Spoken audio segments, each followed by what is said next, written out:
Allahu Teala Kur'an-ı Kerim'de birçok kıssa anlatmıştır ve bunların hepsini biz ibret alalım diye anlatmıştır.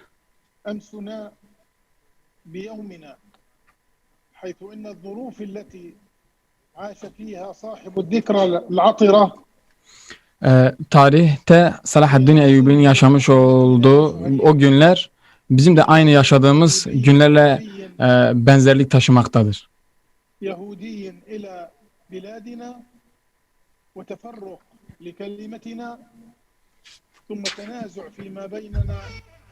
Yahudiler aramıza girdi ve daha sonra biz ciddi anlamda ayrılıklar yaşadık. Sözlerimiz bir olmamaya ve ondan sonra da fiiliyatımızda da aynı şekilde yol ayrımına gitme çalıştık. Ben özellikle bu programın yapımcısı olan kardeşlerime çok ciddi anlamda teşekkür ediyorum. Ve biz de bugün Kudüs'ü ikinci kere fetheden Selahaddin Eyyubi'nin en önemli noktalarından birini dikkat etmeye çalışacağız. Ona yöneleceğiz. Biz Selahaddin Eyyubi'nin hayatına bakacağız ve onun İslam ümmetini nasıl kalkındırdığına bakacağız ve sünnetullah'ın, Allahu Teala'nın yeryüzünde kırmış olduğu o kanunun nasıl değiştiğini ve Allahu Teala'nın sünnetullah'ın yeryüzünde değişmediğini ve çalışanların her zaman karşılık bulacağı bir ibretle bu meselelere bakmaya çalışacağız.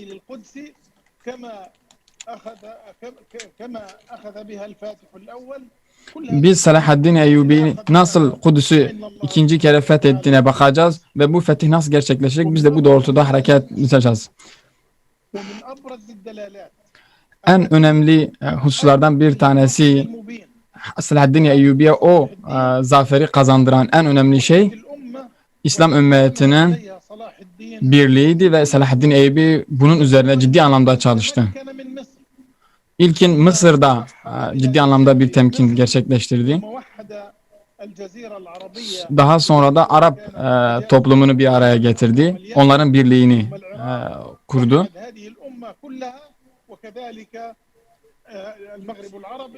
Daha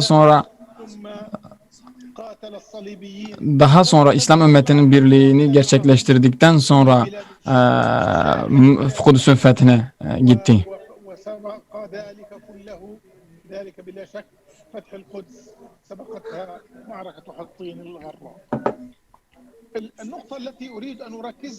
Benim dikkat etmek istediğim bu noktada dikkat ettiğim husus bu metotta onun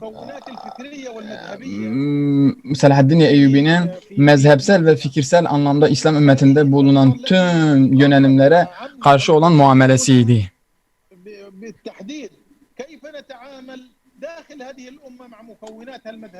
Bizim ilk olarak yapmamız gereken İslam ümmeti içerisinde bulunan farklı mezheplere, farklı fikirlere nasıl muamele etmemiz gerektiği ile ilgilidir.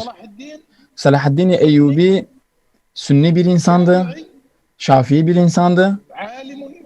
Aynı zamanda İslam ümmetinin alimlerinden fıkıhta ve usulda ciddi anlamda ilmi birikme sahibi bir insandı. Aynı zamanda kendisi bir devlette Şii bir devlette idarecilik yapmıştır. Ve kendisi Sünni ve idare etmiş olduğu insanlar Şii olmasına rağmen onlarla muamele etmeyi başarabildi.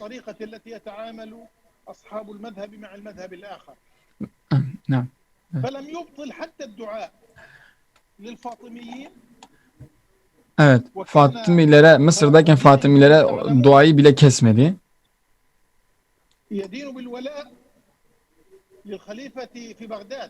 Kendisi aynı zamanda Bağdat'taki halifenin kendisi aynı zamanda o dönemdeki temsilcisiydi.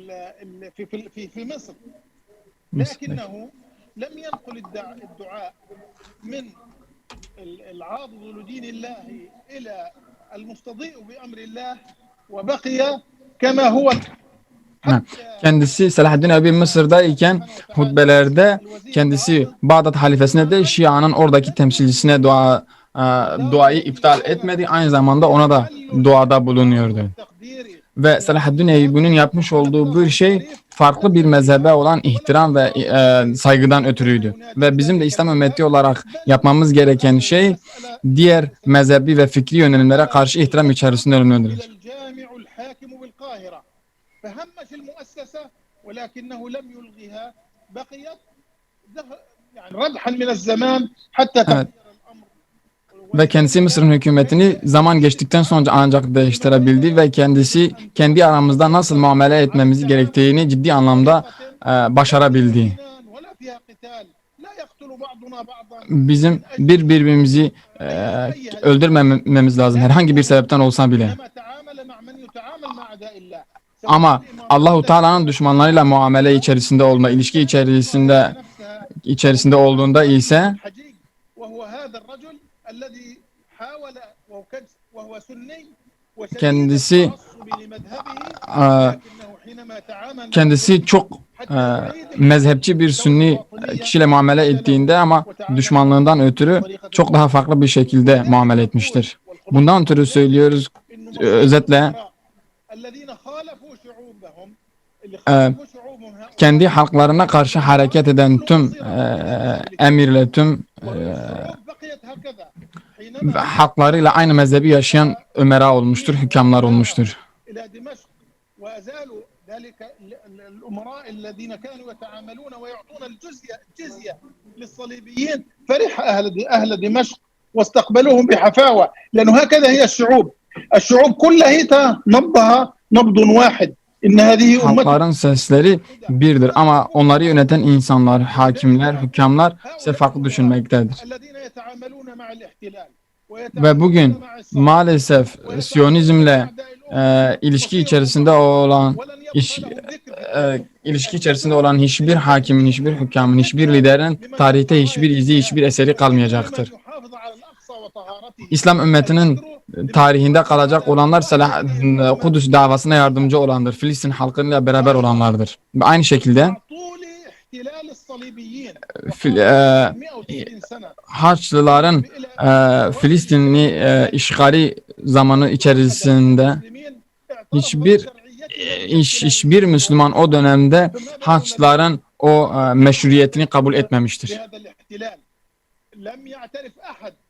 O dönemde Selahaddin Eyyubi dönemden önce Haçlıların Filistin'i sömürmesi hiçbir halk ve hiçbir lider orada Haçlıların varlığına itiraf etmemiştir ve onları kabul etmemişlerdir.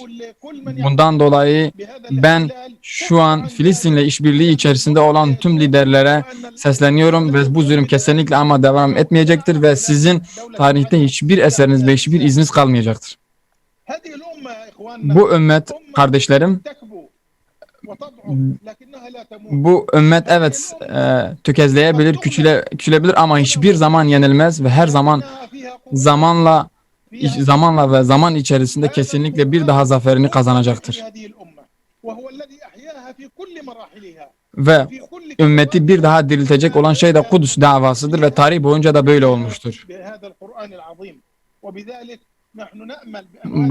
Bundan ötürü ve biz İslam ümmeti için daima umut içerisindeyiz ve bu Kur'an-ı Kerim'le hayatımızı yönlendirdikten sonra Allah'ın izniyle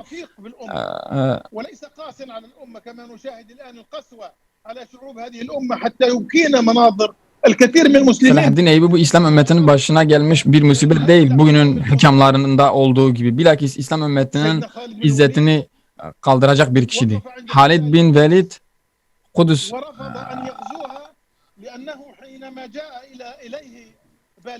وهو زعيم الصليبيين في القدس وقال والله لا أفتحها إلا عنوة كما فتحتموها عنوة والله لا أبقي فيكم أحدا Halid bin Velid Kudüs'ü fethe gittiğinde Hazreti Ömer'le beraber kendisi onlara karşı şöyle bir şey verdi. Siz nasıl kendinizi izzet sahibi görüp açtıysanız biz de aynı şekilde kendimizi izzet sahibi görüp açacağız Filistin'i, Mescid-i Aksa'yı. فهنا رق صلاح الدين لأن هناك 4,000 أسير من المسلمين. Ve Selahaddin Eyyubi Kudüs'ü fethettiğinde Haçlılar elinde bulunan 400 tane esir Müslüman vardı. Ve bunların hepsinin kurtuluşu için çalıştı.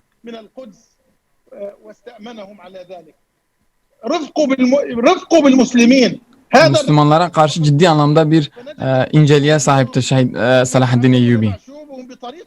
Ve bugün hakimler de, hükümler de, liderler de kendi halklarına karşı ciddi anlamda bir ince anlayış içerisinde olmalı. Onlara merhamet etmelidir. Onlara iyilik sahibi şeklinde muamele etmelidir. Değerli kardeşlerim, Selahaddin Eyyubi alimlerle beraber olduğunda لأن هناك دائما من هو عليم اللسان ولكن قلبه بعيد لما قرب العلماء alimlerle beraber hareket etti. Ve alimler ona her daim nasihat ediyordu.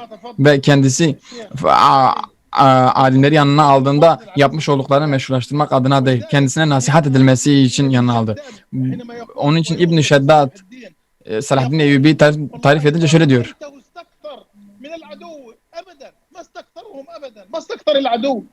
Selahaddin Eyyubi hiçbir zaman düşmanı büyük görmedi. Onların durumunu da hiçbir zaman yüceltmedi. Yani hiçbir zaman düşmanı büyük görmedi ve onları her zaman daha küçük gördü, daha zayıf gördü. Biz Müslümanlar olarak çok daha güçlüyüz, çok daha kuvvet sahibiyiz. Ve biz Allah'ın yardımının altındayız.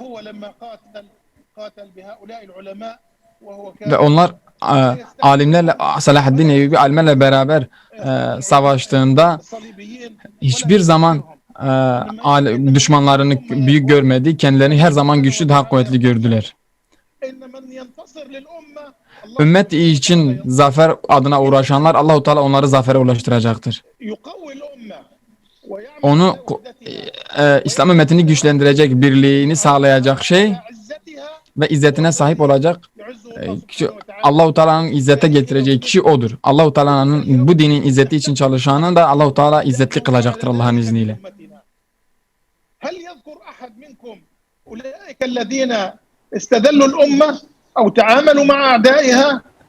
Sizden hiçbiriniz İslam ümmetini zelil duruma kılınan, düşmanlarımızla işbirliği içerisinde olanı hatırlar mı?